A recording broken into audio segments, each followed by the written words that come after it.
Temperatures are trending in the 70s and 80s from Colorado Springs south into Pueblo. 60s up on Monument Hill. Some off and on breezes across the Palmer Divide and areas along and north of Highway 24, which will taper off overnight tonight. Across the Eastern Plains, temperatures topped out in the 90s today for Lamar and La Junta. Now we're in the low 80s. We were just shy of breaking a record in terms of the heat here in Colorado Springs. If you're wondering, average is about 66 degrees for Colorado Springs this time of year, and we made it to about 83 degrees today. So trending a good 10 to 15 degrees above average. Some locations a good 20 degrees above average. Notice the air quality index right here for these counties or cities rather listed.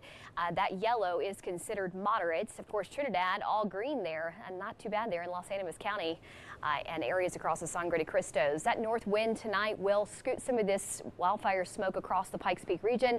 Notice that purple color. That is extremely dense smoke particulates in northern Teller County, but really 10 o'clock to about 4 o'clock in the morning.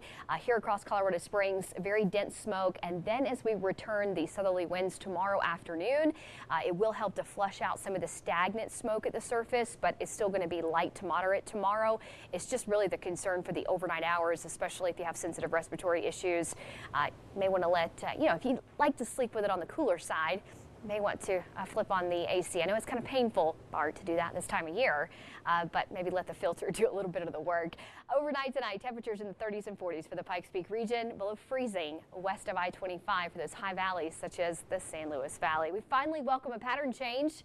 Yeah, it's exciting. You should get excited. We'll talk about when it arrives, what you can expect.